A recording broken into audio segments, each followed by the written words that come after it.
been lied to. The biggest lie ever told? That respect is something you earn, something you wait for others to give you. That's why you're here, isn't it? You've spent years swallowing disrespect, letting people walk all over you, wondering why it keeps happening. The answer is simple, but it is hard to hear. You are the one training them how to do it. You've been begging for scraps of validation when you should have been building a fortress of self-respect. Today, that ends. We're going to dismantle that lie and give you the tools to command the respect you deserve. This isn't about hope, it's about action. Let's start with the most uncomfortable truth. You are the problem. I know, that stings. But the core of this issue isn't what others are doing to you. It's what you are failing to do for yourself. You are not respecting yourself.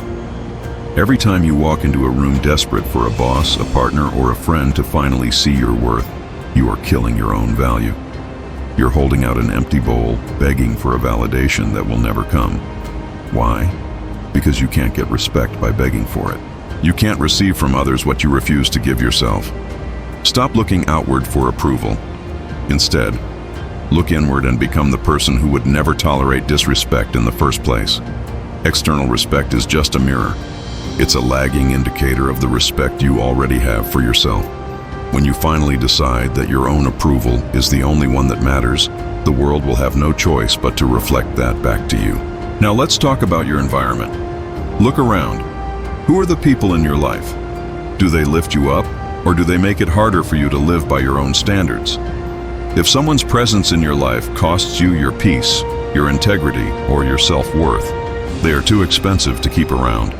I don't care how charming they are, how well connected they are, or what history you share. The only question that matters is this: does this person move you closer to your values, or do they pull you further away? You can't manage a toxic environment. You can't negotiate with poison. You leave. Stop waiting for toxic people to change. That's insanity. You're expecting them to magically develop a conscience for your benefit. The situation will only change when you change your response. The moment you decide to stop allowing the disrespect, you take back your power. Firing toxic people isn't about being cruel.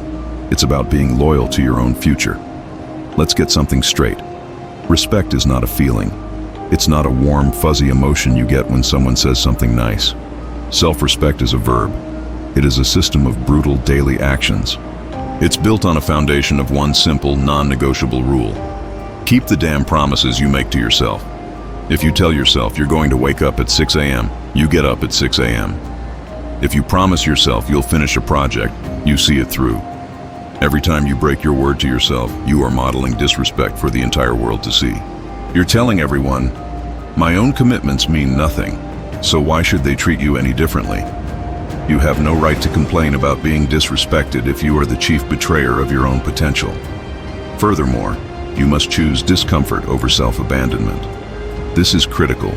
You must be willing to be uncomfortable, willing to lose a job, lose a relationship, even lose money, if the alternative is to lose your dignity.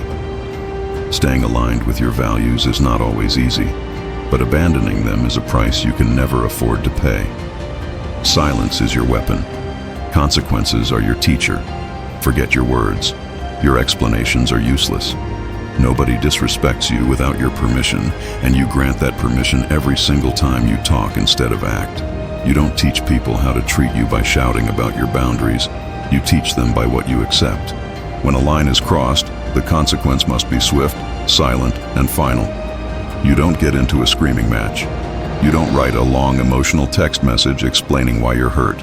You impose the cost. If a business partner undermines you, you don't argue. You remove them from the project. If a friend constantly belittles you, you don't debate. You stop answering their calls. Your action is the consequence. The silence that follows is the lesson. Stop negotiating with people who have already shown you who they are. Let your actions speak so loudly that your words become unnecessary. That is the language of power. That is the language of respect. Finally, you must master your emotions. Detach and disappear. An emotional outburst might feel satisfying for a fleeting moment, but it guarantees you will respect yourself less in the long run. It signals to everyone that they have power over you, that they can pull your strings and make you dance.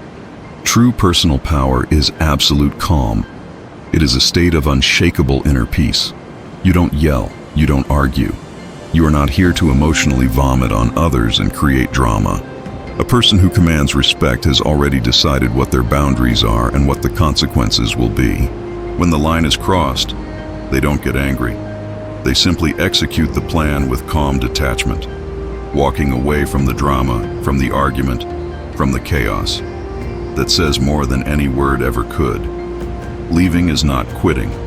It is not weakness. It is the ultimate act of growing up. It is the moment you choose to respect yourself more than you need to win an argument or prove a point. You choose your own peace over their chaos. Let's bring this all together. Respect is not something you chase, it's something you embody.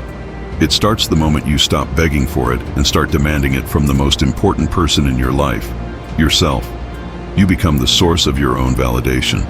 You ruthlessly curate your environment, firing anyone who costs you your peace. You build self-respect through action, by keeping your promises and choosing discomfort over abandoning your values. You learn to use silence and consequences as your tools, letting your actions deliver the message. And you master your emotions, detaching from drama and choosing your own peace. This is not an overnight fix. This is a new way of life.